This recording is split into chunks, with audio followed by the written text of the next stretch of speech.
Hey everyone, it's Richard Metal Fan here, bringing you guys an old school album review. And today we're going to be talking about this album's 40th anniversary, and it's from a classic band in hard rock heavy metal. I don't really need to go much into detail with these guys, but as you can see by the title, today we're going to be talking about Diver Down by Van Halen, the band's fifth album, released on April 14th, 1982 through Warner Brothers Records. Now, this, of course, follows up their previous album, Fair Warning, which came out a year prior. And for me, Van Halen, from their first album, which came out in 1978, up until Diver Down from 1982, like, every year they've been really consistent putting out an album year after year after year. So they pretty much have the machine going pretty hard at that time.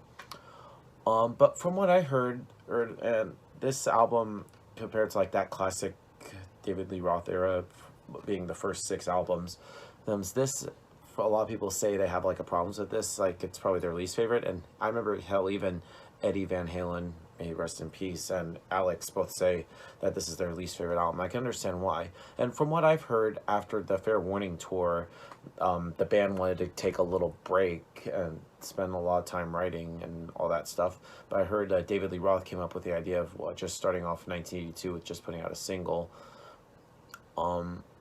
which is, of course, as a cover by Martha Reeves and the Vandellas, and that pretty much would later like get the band to like start recording Diver Down.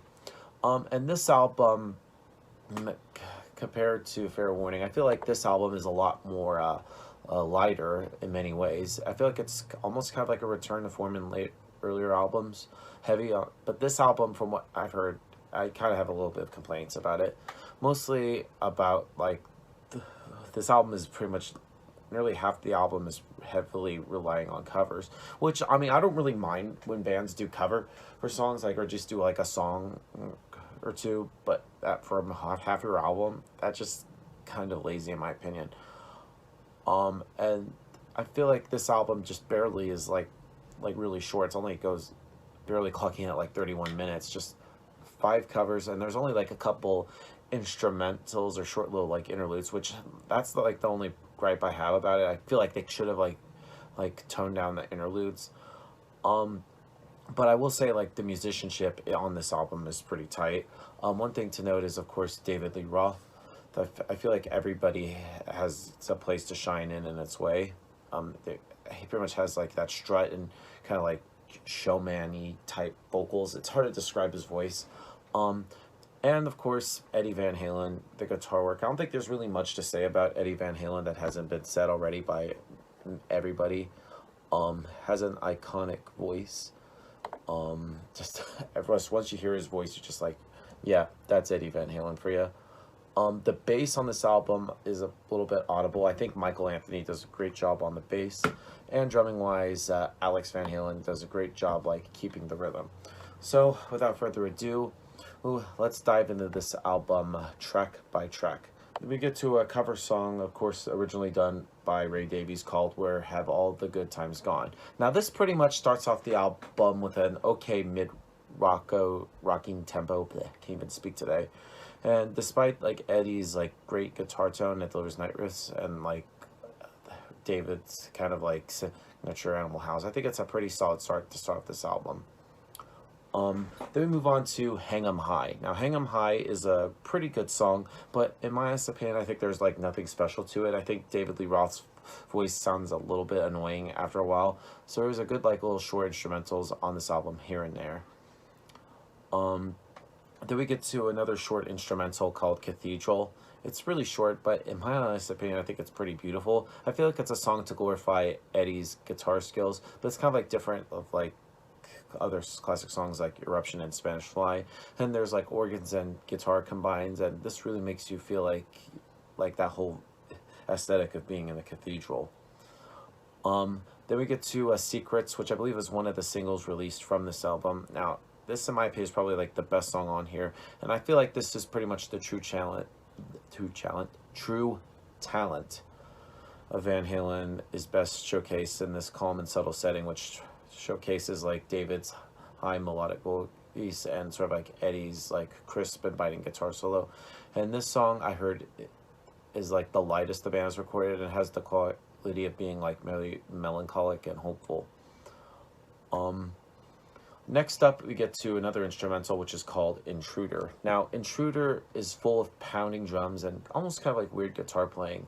And this is only clocking in over a minute and a half. I feel like it should have been longer. However, I think it's a nicer song. Like I said, I feel like this album is full of calm songs, and it's very not characteristic of Van Halen. Then we get to next song, which is called "Oh Pretty Woman," which I believe was a Roy Orbison's cover for song. Now this song is pretty catchy all the way throughout and has great playing from everybody. I feel like David's voice actually is really good in this song, and throughout this album, Eddie's skills are shining throughout. And he doesn't have to play with heavy distortion to be good, and Alex does a great job of keeping the beat the whole time, and Michael Anthony's bass does an excellent job accompanying the drums too. Next up is called, the song is "Dancing in the Street," which was a cover song that was intended to be the single for the beginning of 1982, but I heard Eddie was having trouble coming up with that signature for the song, so they decided to keep working on it and of course make an album, which of course became Diver Down.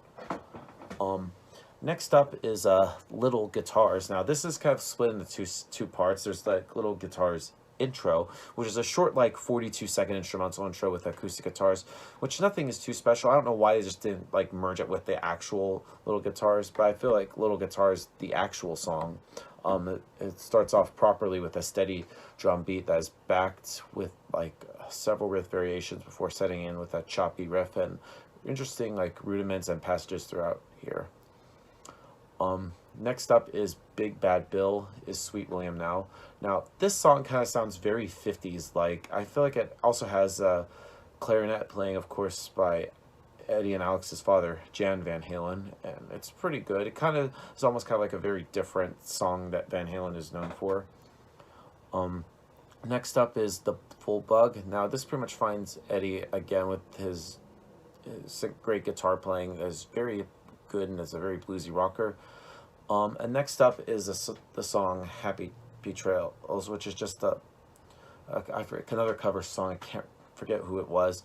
It's just a short little a cappella where everybody says happy trails to you, and I heard everybody sort of like laugh at the end. Now overall, Diver Down by Van Halen, I feel like it could have done better, but it has some decent moments on here. So if I were to give this album a score, I'm going to give Diver Down by Van Halen a solid 6.5 or a 7 out of 10. So yeah, that's my review of the album, guys. Let me know in the comments what you guys think about it, and I'll see you all in the next video. And as always, keep it metal.